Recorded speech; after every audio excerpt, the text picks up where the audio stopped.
অনিয়ম ও দুর্নীতির কারণে সংকটে পড়া দেশের শরিয়া ভিত্তিক ৫টি ব্যাংককে একীভূত করার সিদ্ধান্ত বাস্তবায়নে কাজ শুরু করেছে বাংলাদেশ ব্যাংক। চূড়ান্ত হয়েছে নতুন ব্যাংকের নামও। শুরুতে ইউনাইটেড ইসলামী ব্যাংক রাখার প্রস্তাব শোনা গেলেও পরবর্তীতে সম্মিলিত ইসলামী ব্যাংক নামটি চূড়ান্ত হয়েছে। নামে নয়, কাজে কতটা পারদর্শী হবে প্রাথমিকভাবে সরকারের মূলধন যোগান দেয়া নতুন এই ইসলামী ব্যাংকটি? কেন্দ্রীয় ব্যাংক সূত্র থেকে জানা যায়, ব্যাংকটির পরিশোধিত মূলধন ৩৫,০০০ কোটি টাকা ও অনুমোদিত মূলধন ৪০,০০০ কোটি টাকা। মূলধনের দিক থেকে এটিই হবে দেশের সবচেয়ে বড় ব্যাংক। প্রশ্ন হলো, এই ৫ ব্যাংকের গ্রাহকরা তাদের আমানত কি ফেরত পাবেন? বলা হচ্ছে, নতুন ব্যাংকের মূলধনের বড় অংশই ব্যবহার হবে আমানতকারীদের বকেয়া পরিশোধে। এক্ষেত্রে অগ্রাধিকার পাবেন ক্ষুদ্র আমানতকারীরা। যারা আমানত তুলে নিতে চান তারা ২ লাখ টাকা পর্যন্ত ফেরত পাবেন। বাকি অর্থ পর্যায়ক্রমে পরিশোধ করা হবে।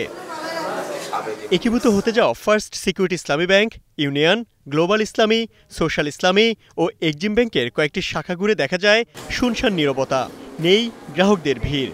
অলস সময় পার করছেন ব্যাংকের কর্মীরা। প্রশ্ন হলো, গ্রাহকদের চাহিদা কিভাবে সামাল দিচ্ছেন ব্যাংকাররা? আমরা চেষ্টা করতেছি আমাদেরকে যেভাবে বুঝিয়ে যে আপনারা আমাদের সাথে থাকেন, আমরা আপনাদেরকে যেভাবে হোক সার্ভিস দিব।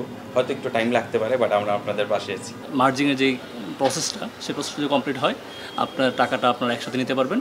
এখন আপনাদের চাহিদাটুকু আমরা করা যাচ্ছে না।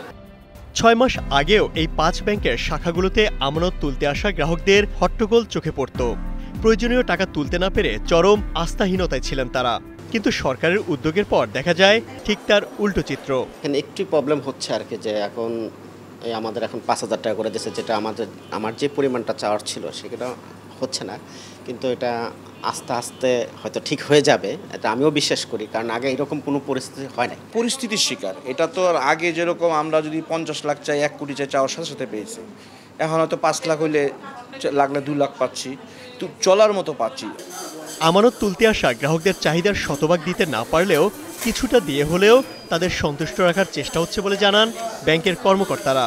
আগের মতো হাঙ্গামা করে বা চিল্লাচিল্লি করে প্রেশার ক্রিয়েট করে কিন্তু যাচ্ছে না। সবাই কিন্তু হাসি মুখে যে ঠিক আছে, যতটুকু পারেন দেন, বাস বিদায় হচ্ছে।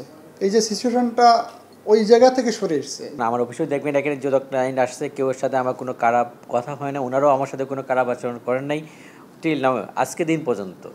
ওনাদের অন ডিমান্ড, ওনারা কখনো আমার কাছ থেকে অ্যাক্সেস টাকা নেওয়ার জন্য আসে না যে আমি প্যানিকে হয়ে নিচ্ছি। প্রথম থেকে কিছু ছিল, কিন্তু মাঝখানে আমার ক্লায়েন্ট যারা আছে, আমার ভ্যালু, আমি বললাম আমাদের ক্লায়েন্টগুলোকে আমি থ্যাঙ্কস দেবো। এই জন্যই তারা আমাদের উপর একটা ট্রাস্ট ছিল, আমাদের কথা শোনেন এবং আমাদের পেইনটা ওনারা বুঝেন।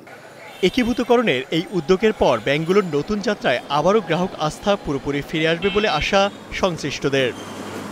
Imtiaz Ahmed, star news, Dhaka.